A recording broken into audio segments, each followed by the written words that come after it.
Hi everyone. So this is the software tutorial for the surface design project in ART120 illustration. And at this point, you should have completed your mood board and your sketches and possibly even started to vectorize some of the elements that we were bringing into your surface design pattern. So at this point, we're going to look at some of the software uh, or the programs, excuse me, that we can use to help us create these patterns and have a little bit more flexibility in creating them. So the first thing we're going to do is we're going to go ahead and go into Illustrator here. And I've already created a document here, but let's go ahead and just create another one. And I'm going to go up to File and New. Now let's go ahead and just create this at 5 inches by 5 inches. Doesn't really matter the orientation at this point. So it's just going to be a custom size. You could title it appropriately if you wanted to up here as well. Whoops.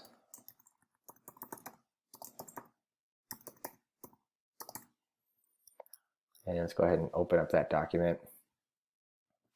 So the first thing we're going to do here is we are going to look at if we've already brought in some different shapes, how we can go ahead and put those into the pattern that we're going to create.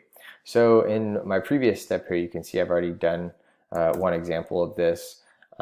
So let's say you've created some different elements for your illustration, and they may be vectorized at this point. They could have been brought in at through Photoshop, excuse me. We'll look at that in just a second. But at some point, you've created some of the elements from your sketches that you've based these off of. So for this example here, I'm just going to use some really basic shapes, but you probably have some more complex sort of elements within your illustrations. So the first thing we want to look at is we have these different objects here. Now, I've kind of gone ahead and already placed them in a bit of a square, but let's say they were just kind of broken up here, right? Let me just copy all these over. Let's say we just had these different shapes, and you know, they may be just different objects of whatever it is that you've created for based on your different mood board or concept that you're working on here. So the first thing that we can do is let's go ahead and just select all the different objects that you have that you're going to bring into the pattern, or at least to begin with. And let's just copy those over. And over here in our artboard, let's go up to Object. And if we notice that there's actually a pattern make option here. And what this does is it gives us the ability to, if we click into make, to customize a pattern in, and it will drop it into our swatches panel like it's reading here as well. So I'll go ahead and click OK here. And basically it's going to erase everything else that we have on the screen and just show us this little box that our pattern is going to be based out of at this point. So for this part, we can change the size of this box to be whatever it is that you would like. I would probably keep it somewhat, you know, within an inch or two to base your pattern off of, but it's up to you what you want to go with. I'm going to go ahead and change mine to just 1.5 inches, so 1.5 for each of them, and you'll notice that it's going to change the size of that a little bit. And it doesn't really matter where the box is placed here. And then the next thing we're going to do is we're just going to drop our elements that we have inside here. So I'm just going to go ahead and hit Command V and just place those. Now, the first thing that you're going to see is, well, it just kind of jumbled them all up because it's just putting them in random spots essentially. But what you're going to start to notice right off the bat is wherever you're putting these, it starts to create this overall pattern right off the bat. It's basically multiplying this pattern for you. So what we can do here is we can then begin to move these shapes around into the particular, you know, areas that you want to have them in. And we're going to then use this to create a sort of custom pattern that we can use here. So I'm just going to do something like this and make them a little bit bigger. And I'm actually going to go back to some sort of kind of square format that I have going on here. I can get back to something like that.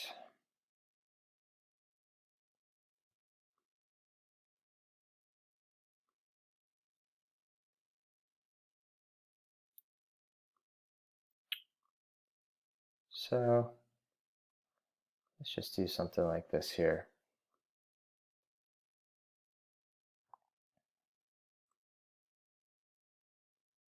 Should move this guy over.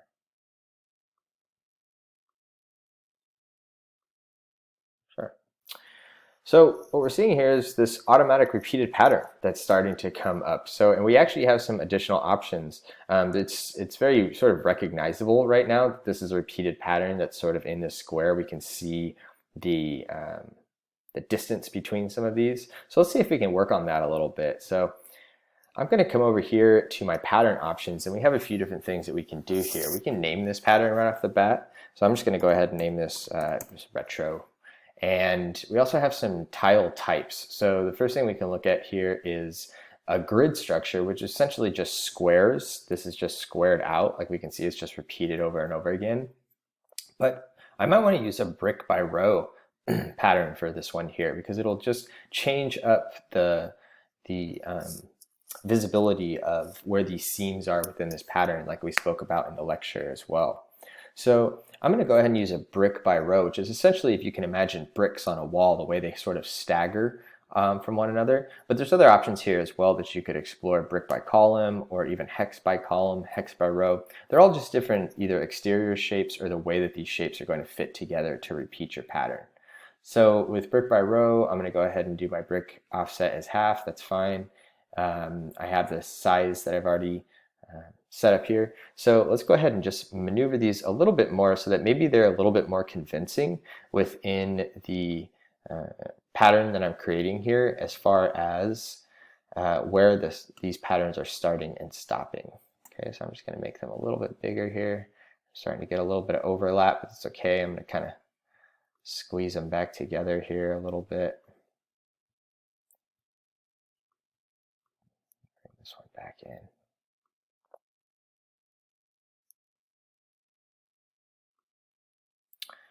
So the other thing that I'm going to do here is I'm going to try to create some sort of at least one or two of these elements that's going outside of my bounding box, so that it flows into another part of the pattern as well. So you'll notice that this shape right here is actually going outside of this bounding box of the pattern, but it's entering at the very top here as well. So if I move this over here, it's going to move that throughout the entire piece. And what that does is, again, it just helps to sort of hide the seams of this pattern a little bit more, as far as where this pattern is starting and stopping from.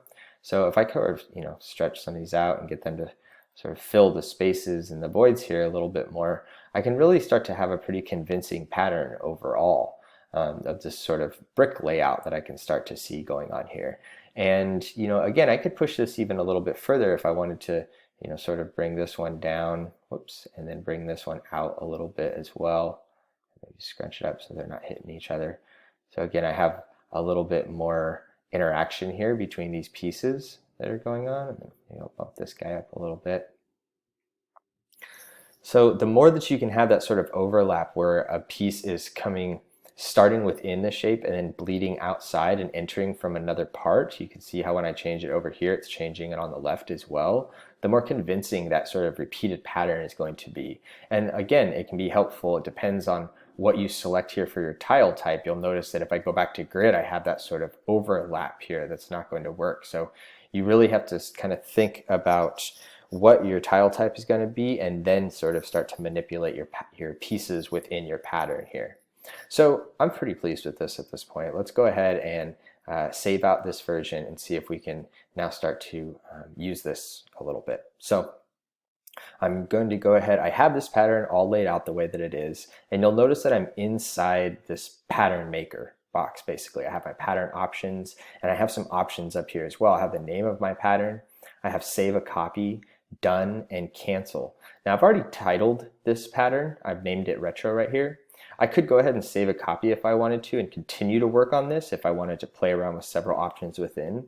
But if I think that I'm done, I'm going to go ahead and just hit the done button. If you hit cancel, it's going to take you out of the whole thing and lose all the work that you've done. So make sure to hit done.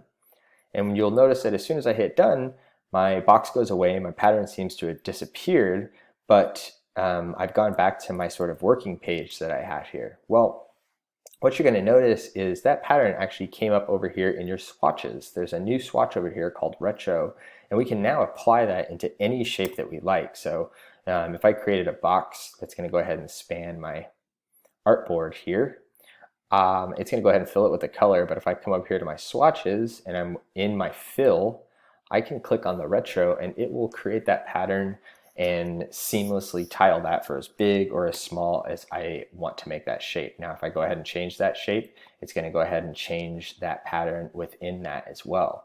So you can see how useful this would be. And this also works for organic shapes as well. If I wanted to do something that was just some sort of organic shape, I can use that as a fill for this too. It doesn't have to be a straight shape for any of these. So it's a really useful tool for this. So we've created one of our patterns here. And again, this was just a pretty quick one that I created with these very simple sort of shapes that we have here.